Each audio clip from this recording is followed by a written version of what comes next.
Hi, my name is Anne, and this is my video response to the Design Thinking article, where I'll talk about my own definition of design thinking, my opinions on the topics, and the ways in which I see them manifested in everyday use.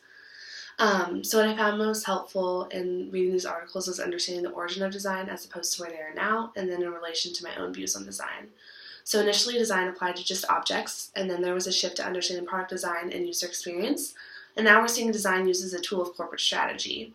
So prior to reading these articles, I think that my definition of design coincided most directly with the third shift, which is that design is a social process that maps the patterns of growth of change in society over time. I believe that our world is made up of systems that are constantly working together, shaped by history but innovative for the future, and the same goes for design.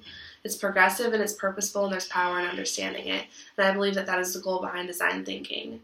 So, my definition of design thinking is that it is a methodology of innovation that shifts away from the traditional reductionist way of thinking, that rather plans through constraints and understands interconnections.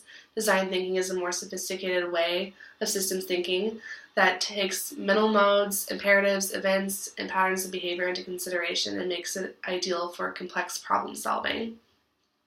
There was a part in the middle of the articles called New Problem. That was one of my favorite parts, but it was also my least favorite part. It talks about how many good ideas fail because they don't have the support. And usually this is because it requires change and longitudinal efforts. And we're a reward-driven society that wants the reward now, and because things like this take time, people just don't do it.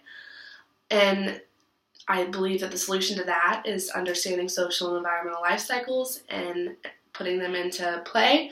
But this article talked about how they changed that, and there was a success through prototyping. And they talked about how rapid cycle prototyping solved all the problems because by the time the user got to it, all the kinks had been worked out. In reality, that just solves surface issues, and down the line, there could be more issues with social and environmental impacts. So I don't think it was a success, and so I did not like that part. A part that I did like was the part about creatives.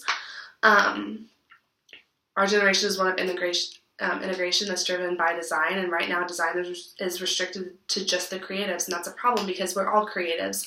We all create atmospheres every day. If you're in a good mood, you know what you can do. You can put other people in a good mood, and so I believe that everyone holds power in their own ability to create, and it's what you choose to do with that power that makes all the difference. Art and design cultivates impact, and it's necessary for the masses to understand it. A good place to start is one of the corporate outlines near the end of the article, where they talk about accepting more ambiguity, embracing risk, and resetting expectations.